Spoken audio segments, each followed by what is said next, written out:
Je pense sincèrement que l'une des bénédictions les plus sous-cotées et les plus négligées dans ce monde, c'est le fait d'avoir une bonne santé.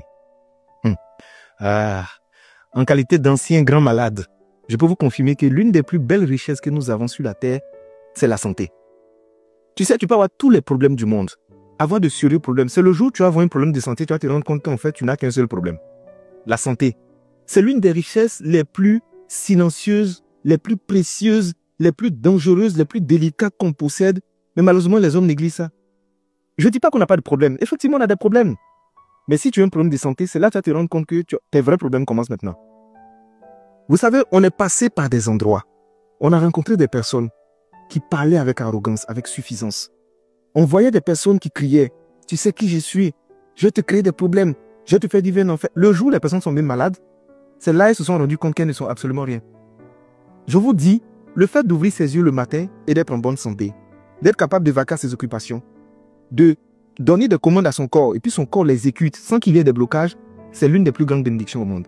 C'est pourquoi je dis quelqu'un qui a la santé ne peut pas dire que cette personne est pauvre. Elle doit juste se dire, je n'ai pas encore eu l'argent, mais la richesse seulement je l'ai en moi. Je veux vraiment, en parlant de cette vidéo, dans cette vidéo, donner un message d'espoir à toutes les personnes qui sont malades, qui ne croient même plus en leur guérison. Vous savez, tout le monde peut guérir. Moi, je faisais 27 kilos. Ils m'ont diagnostiqué une maladie chronique.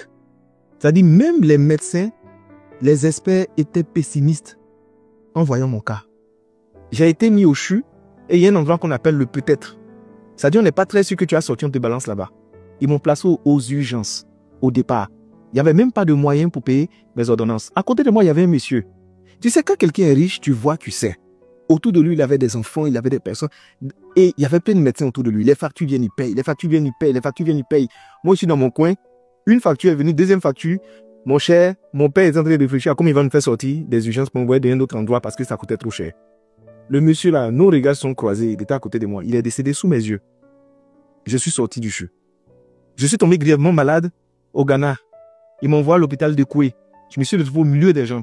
Tout le monde me regardait, ils étaient étonnés. Je suis sorti de là. C'est cette maladie qui était lourde. Et en ce moment, c'est-à-dire, même marcher 5 mètres, c'était difficile. Me laver, c'était compliqué. C'est en ce moment qu'en fait, l'humilité te gagne. Et puis toi, tu t'assois et puis tu dis, mais moi, mais c'est rien quand même. Hein. C'est notre caleçon qui est gros. Sinon, il n'y a rien dedans. Je vous assure.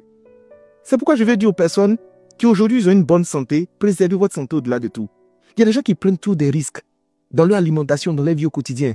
Tu es jeune comme ça, tu marches, tu es essoufflé. Tu fais pas de sport. Tu te nourris mal.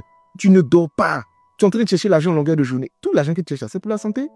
Le jour où tu vas perdre la santé, tu vas courir maintenant chercher l'argent. Voici le problème des hommes. Fait que les hommes, ils abandonnent leur santé puis ils courent après l'argent. Et quand ils trouvent l'argent, ils utilisent ce même argent pour venir courir après leur santé. Aujourd'hui, tu as la santé, rends gloire à Dieu. Quand tu te lèves le matin, tu ouvres les yeux, rends gloire toujours à Dieu. Merci de m'avoir accordé la santé. Si j'ai la santé, c'est qu'il y a espoir pour moi. Et préserve cette santé. Le corps est rancunier. Tout ce que tu infliges au corps, il garde la facture, il va te faire payer 5 jours. Il y a des gens, en fait, qui pensent qu'ils sont courageux. Non, moi, je fais 3-4 jours, je dors pas. Non, moi, je cours ici, moi, je me cherche. Tu n'es pas en train de chercher, tu es suicidaire. Tu es en train de te détruire à petit feu. Il y a des moments, qu'est-ce que je fais? J'éteins mon téléphone, j'éteins mon ordinateur, je coupe tout, je me couche et je dors. Mes problèmes, mon cas, c'est de reposer un peu. Quand je vais me réveiller, je vais les récupérer. Mais si je dois me reposer, je me repose. Chercher l'argent, c'est bon. Augmenter ses chiffres, c'est bon. Mais la santé, ne jouez pas avec. Votre programme de sport, ça doit être quelque chose d'indiscutable. Chaque semaine, 2 ou 3 fois, vous devez faire du sport. Vous devez marcher. Du matin au soir, tu es assis dans la voiture. Tu manges gras, tu manges sucré, tu manges salé. Quand tu écrases même le cube comme ça, là même là, tu souris comme ça, tu es content. Tu mélanges les alimentations qui sont bizarres. Il n'y a même pas de choses qui sont caloriques. Et plutôt, tout est calorique et tout est transformé. Fais attention à ta santé. Quand je vois des jeunes qui ont un physique qui est tellement repoussant, ça me fait mal. Parce que vous savez, il y a un niveau de négligence, c'est suicidaire. Et c'est méchant.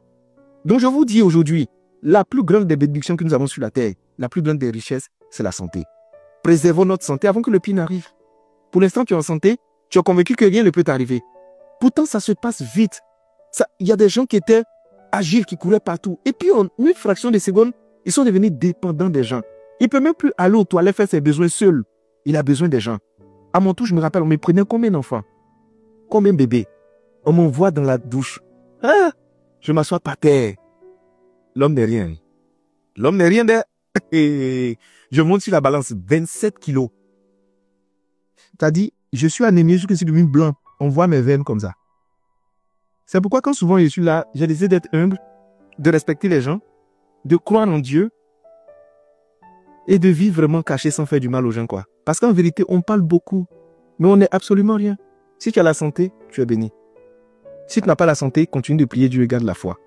Inch'Allah, par la grâce de Dieu, tu vas recouvrir la santé.